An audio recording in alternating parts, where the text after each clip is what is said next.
We are a brand new muscle car, and we build resto mods. We're talking cars that look like a classic, that drive like a brand new car. Mustangs are our specialty, and we're setting out to build the ultimate 67 Fastback.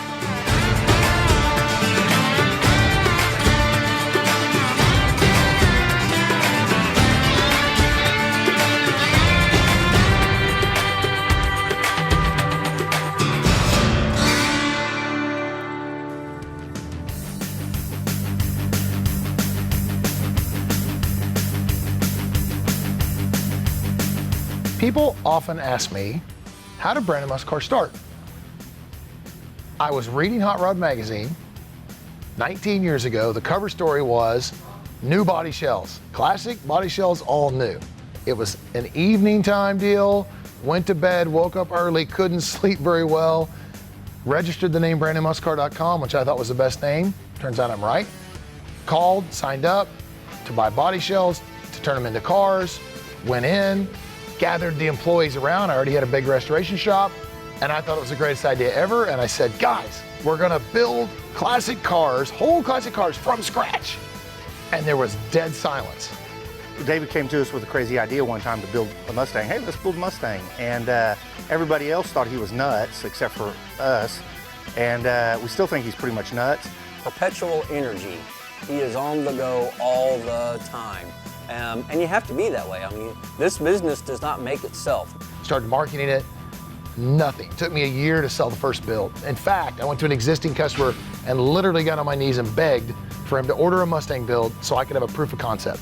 Somehow or another, it turned into a business, and this is way better than doing collision work, what we used to do. It's just building those relationships around town and word of mouth, and it just keeps people coming back. We have many customers that bring back several cars. Like I got a customer in here now, it's got 3. I mean, these guys can build anything. I mean, I've seen him do Camaros, I've seen him do Broncos, I've seen him do some really crazy stuff, but I really wanted them to build a Mustang because of, you know, how well they've built these other cars that I've seen. Here we are 19 years later.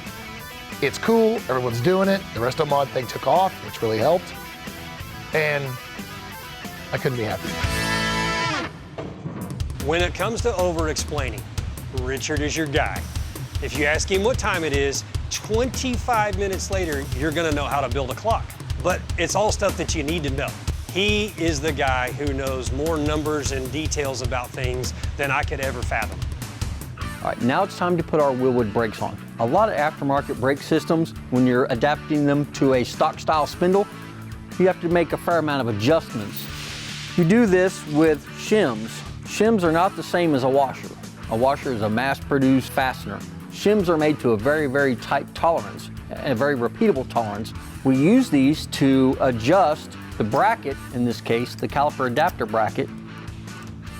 On a stock spindle, you can adjust where this rides so that when we put our caliper on, it lines up on the rotor perfectly straight.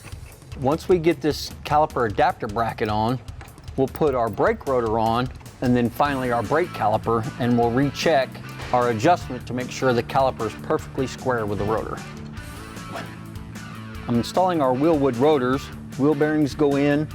As you can see, these rotors, they have these slots and these holes drilled in them. Those are for a reason. What those do is they help cool the brake rotor down. It allows air to move in and around through the rotor in between the brake pad and the rotor surface itself. Brakes get hot, like really hot, especially under aggressive driving. All right, so we have our wheel bearings in. We're gonna tighten up the nut. Wheel bearings require a little bit of preload. You don't wanna tighten this thing like crazy gorilla tight because it'll kill the bearings. So typically what I do is I tighten it up just enough to where this rolls free, back it off, and set it one more time, and that's usually good. We put the retainer on, just like a castle nut. You clock that to where you can put your cotter in, and then we will bend that over and lock it down so it does not come out.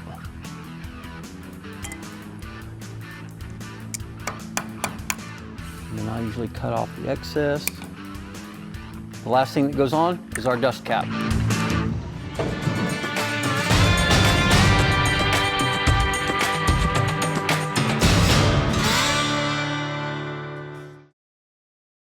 brand new muscle car Mustang RestoMod, presented by Classic Industries, brought to you by Classic Industries, your one-stop shop for all restoration and performance parts and accessories. Dirty Deeds Industries, performance without drone. And by Ion Classic, the best way to document your restorations.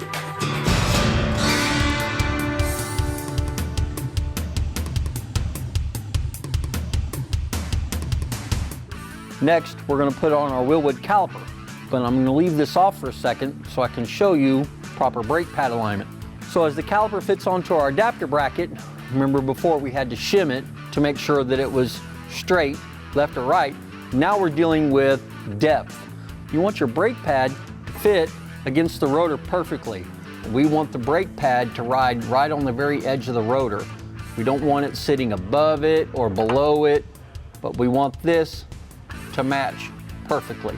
And to get to that point, you may or may not have to add shims between the caliper adapter bracket and the actual caliper itself. So we're going to test fit it and see what we have. We're going to install our brake caliper for mock-up. We're going to take one of our brake pads, put it in here. And as you can see, this looks really good. It's like right on the edge of the rotor where you want it. So we don't have to shim this one, we're good to go. Before we put the other brake pad in, I'm going to show you the difference between an aftermarket pad and an OEM pad. Typically on an OEM car, when your brakes get low, you hear a squealing. That comes from a wear indicator that's on the side of the brake pad. When the brake material gets thin, the little metal tab rubs the rotor, makes a squealing noise, says, hey, it's time to put brakes on. Aftermarket pads do not have this like what we have here. So this is why it's very important, anytime you have an aftermarket brake system like this, do a check yearly, bi-yearly, whatever you're comfortable with, just something to keep an eye on. You definitely don't want to tear these up, they're expensive. And now that we know our brake pad alignment is good, we can go ahead and install our hardware to hold the caliper to the caliper adapter bracket.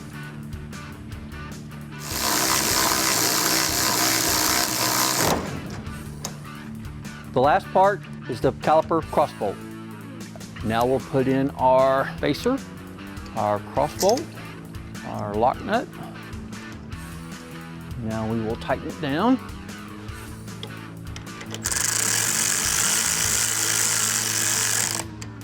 All right, suspension is on, brakes are on. I'm going to take a minute to talk about aftermarket brakes.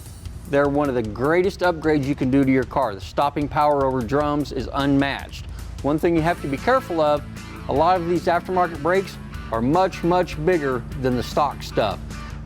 Always check with your brake manufacturer, but most of the time if you go with a big brake setup like this 6-piston setup we have here, your factory 14, 15-inch steel wheels are not going to work. You're probably going to have to go to 17-inch aluminum wheels or bigger. One thing I will tell you, wheelwood brakes, these are second to none when it comes to a brake upgrade. So traditionally, Mustangs, like all American muscle cars, had a hood latch to hold the hood on. But what's better than a hood latch? It's pins. You got 2 of them, they're on both sides, holds the hood flat, level, keeps it from moving around. The only problem is, you pull the pin off, it could scratch the paint. So our friends at Quick Latch are here to show us what they've got, which is better. We got the push button quick latch. Ooh, I like the sound of that. It looks pretty cool too. Very, very strong, very durable. Now what kind of tool do I need to undo that? PhD, press hair dummy. Ah, a finger. Very nice, okay.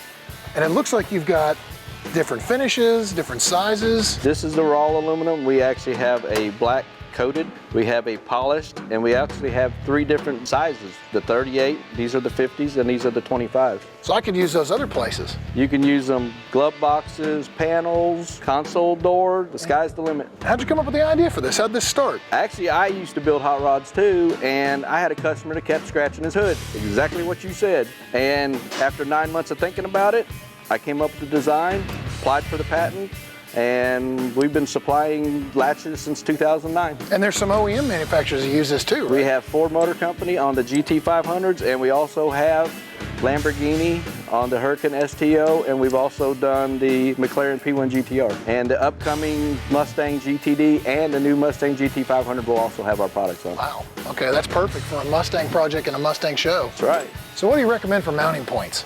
Well, my recommendations would be to replace these hood bumpers with the pin. Okay. So I've done this before on cars and it works out very well. What you will do is you will take your rubber bumper and clip off, install your pin, put a dot of paint on the top of it. Close your hood very carefully, it'll tell you where it's going to want to be. Are these things strong? They're very strong. They were tested for over 2,500 pounds by an OEM manufacturer. Oh wow, were they amazed? They were amazed and so are we. That's way more than you need. Exactly. Now what about alignment? I know that's the other thing that always comes up is having to get the pin just right. Yeah, I mean there is a little bit of angle adjustment that it will allow for, but taking the feedback from all the years and the high angle hoods of new cars, we have just created the new multi-angle swivel pin. Not only does it allow your flat hood to be misaligned, but it also lets you have a lot more angle. Just to be safe, we'll get a set of those for this? You got a set of those. Okay, perfect.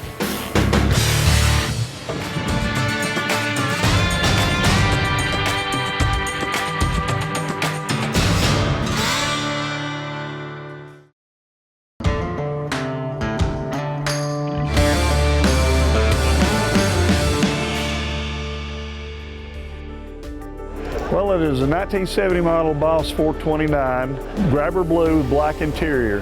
Out of the 500 Boss 429s they built, they painted 272 of them grabber blue. This is one of 62 that came with a black interior. Pretty rare car.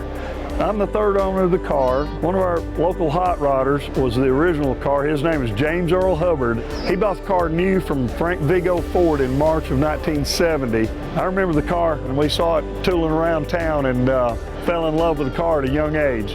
Got the car in 1978. My dad hated it. He knew I was going to get out and get in a lot of trouble in it, I'm sure.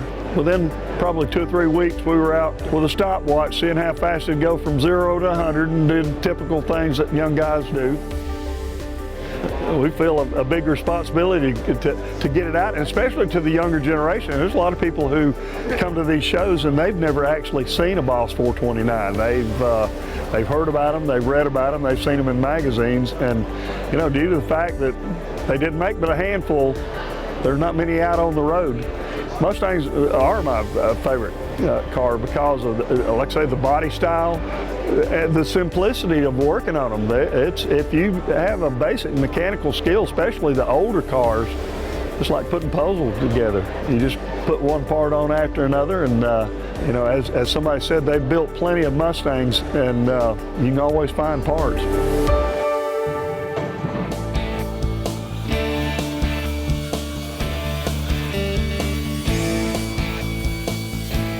There's so much going on in the shop.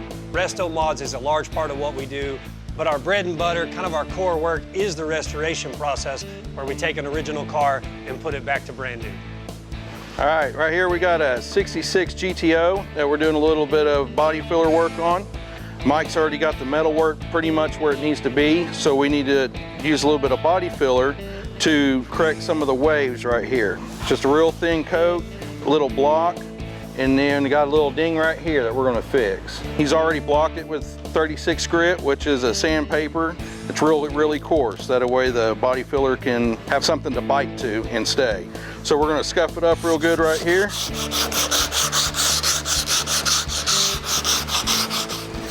We're going to get the little dent right here.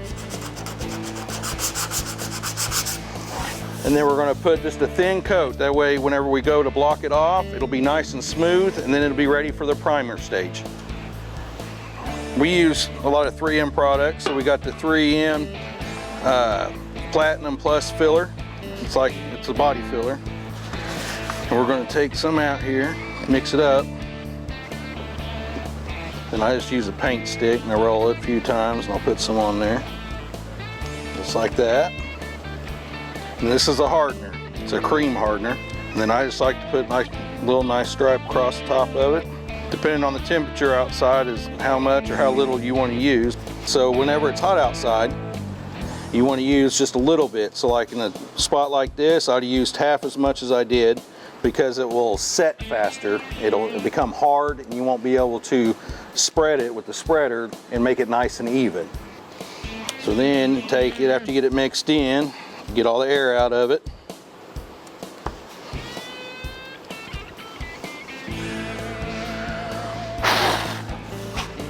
All right, so now we're going to take the filler. You're just going to stick it on the edge and you're going to make a nice tight wipe on it. When after you put it on, you want to taper this edge. That way it can block nicely and you won't start eating the primer off the other side. So then you'll go and you'll fade it out, keeping most of your filler right here where all the waves were. And then you pretty much just let it flash off. Kind of a paint term, I'm more on paint. But it'll start to set up and start to get hard. See how it's starting to look grainy through here? It's starting to set up. At that point, you need to stop or you're gonna make a bigger mess.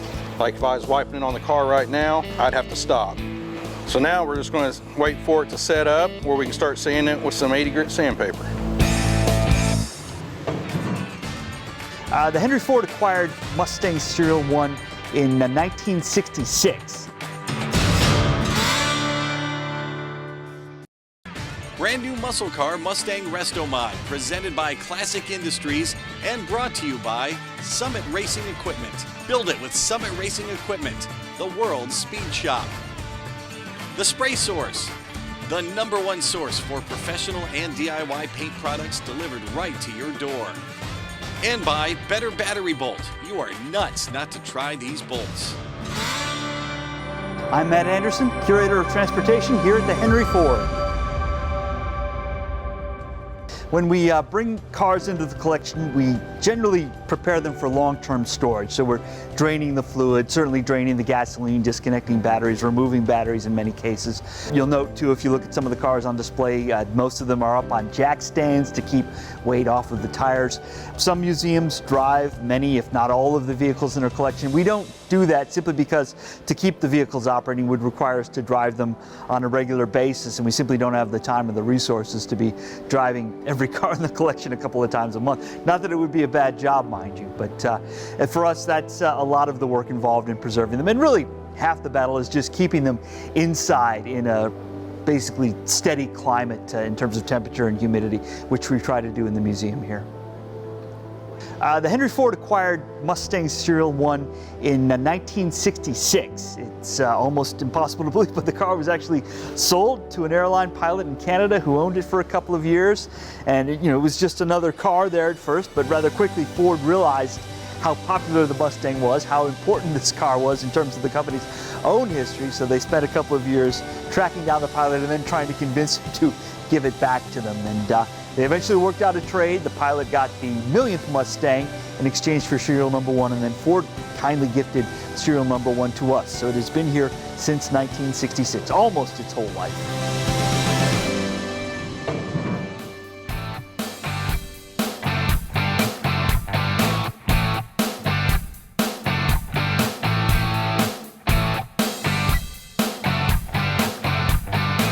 So when we first get the body, we send it out for sandblast. That gets all the extra e-coat and primers and stuff off of it that comes in when it's brand new.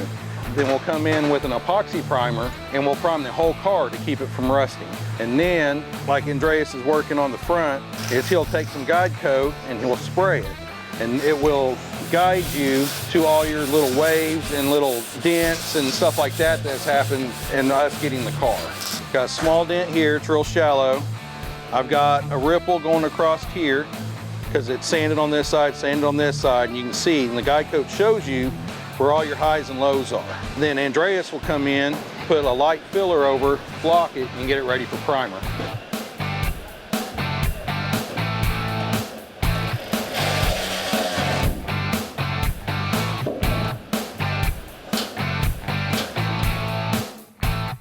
So what Andreas is doing here, whenever we got the car, his windshield frame was a little bit too tall on this side. He's already pre-fit his window. So what I mean by too tall is the frame was about a ½ an inch too high on this side. So he went in and cut into here.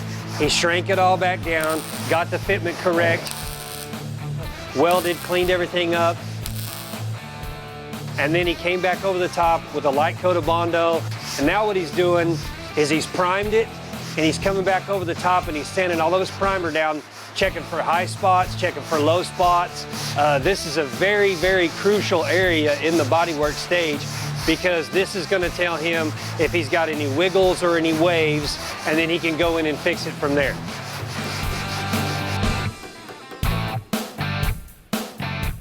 Yeah, when I'm at home, eating the dinner with my wife, and my wife, hey, how are you today at work? Oh, I'm very good, and I'm enjoying, and I can't wait to work tomorrow. Yeah, always I want to finish the thing that I'm doing to start another thing, and yeah, always like that.